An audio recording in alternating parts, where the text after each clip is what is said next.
बहुत समय पहले की बात है। दूर पहाड़ों के बीच बसे सूर्यगढ़ नाम के राज्य पर एक पराक्रमी राजा वीरेंद्र सिंह का शासन था। राजा के 3 वीर पुत्र थे, युवराज अर्जुन, वीरभान और सत्यकेतु। राजा अपने बेटों से बहुत प्रेम करता था, लेकिन उसके मन में एक अजीब डर था। वो चाहता था कि उसकी संतान में सिर्फ पुत्र ही हों। समय बीता और एक दिन रानी देवयानी ने चौथी बार गर्भ धारण किया। जब राजा को ये समाचार मिला तो उसने कठोर स्वर में कहा, यदि इस बार भी पुत्र हुआ तो राज्य में उत्सव होगा, लेकिन अगर बेटी हुई तो मैं अपने तीनों पुत्रों को राज्य से निष्कासित कर दूंगा। रानी ये सुनकर कांप उठी। वो जानती थी कि राजा अपनी बात से कभी पीछे नहीं हटता। दिन बीतते गए और अंततः वो दिन भी आ गया। रानी ने एक सुंदर कन्या को जन्म दिया। रानी समझ गई कि अब उसके बेटों पर संकट आने वाला है। उसने तुरंत अपने तीनों बेटों को बुलाया और पूरी बात बता दी। तीनों राजकुमार कुछ देर चुप रहे। फिर सबसे बड़े अर्जुन ने कहा, माँ, अगर हमारे जाने से बहन की जान बचती है तो हम खुशी खुशी राज्य छोड़ देंगे। रानी की आंखों में आंसू आ गए। उस रात तीनों भाई चुपचाप महल छोड़कर दूर अंधकार वन की ओर निकल गए। वहीं उन्होंने एक छोटी कुटिया बनाकर रहने लगे। उधर महल में राजकुमारी बड़ी होने लगी। उसका नाम रखा गया चंद्रलेखा। चंद्रलेखा बेहद दयालु और सुंदर थी, लेकिन उसके मन में हमेशा एक खाली बन रहता था। एक दिन उसने अपनी माँ से पूछा, माँ, क्या मेरा कोई भाई नहीं है?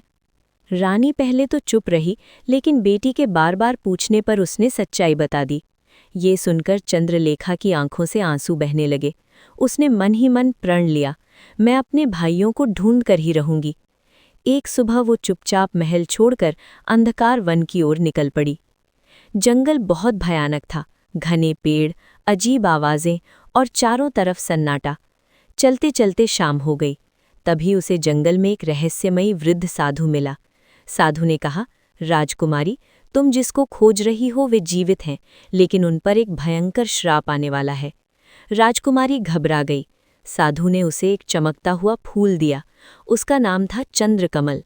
साधु बोला, अगर कोई पुरुष इस फूल को छुएगा तो वो सफ़ेद बाज बन जाएगा। राजकुमारी ये सुनकर चौंक गई। साधु ने आगे कहा, उन्हें फिर से मनुष्य बनाने का एक ही उपाय है। उनकी बहन को 12 वर्षों तक मौन रहकर उनके लिए चांदी का वस्त्र बुनना होगा। अगर उसने एक शब्द भी बोल दिया तो श्राप हमेशा के लिए रह जाएगा। ये कहकर साधु गायब हो गया। राजकुमारी आगे बढ़ती रही। आखिरकार उसे जंगल के बीच एक कुटिया दिखाई दी। वहां उसके तीनों भाई रहते थे।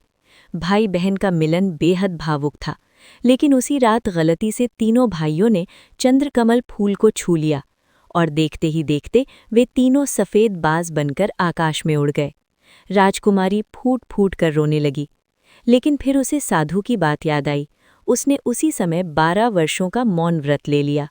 वो जंगल में रहने लगी और चांदी के धागों से अपने भाइयों के लिए वस्त्र बुनने लगी। समय बीतता गया। एक दिन पड़ोसी राज्य का राजा शिकार करते करते उस जंगल में पहुंचा। उसने राजकुमारी को देखा और उसकी सुंदरता पर मोहित हो गया। वो उसे अपने साथ महल ले आया। राजा उससे बहुत बातें करता, लेकिन राजकुमारी कभी नहीं बोलती। राजा के दरबारियों को शक होने लगा कि ये लड़की कोई जादूगरनी है। उन्होंने राजा को भड़काया। राजा ने आदेश दिया, अगर ये कल तक नहीं बोली तो इसे मौत की सज़ा दी जाएगी। उधर 12 साल पूरे होने में बस एक दिन बाकी था। अगले दिन राजकुमारी को मृत्यु दंड देने के लिए मैदान में लाया गया, लेकिन तभी आकाश में 3 सफ़ेद बाज तेजी से नीचे उतरे। जैसे ही राजकुमारी ने उनके लिए बुने हुए चांदी के वस्त्र उन पर डाले, वे फिर से मानव रूप में बदल गए। तीनों भाई अपनी बहन के सामने खड़े थे।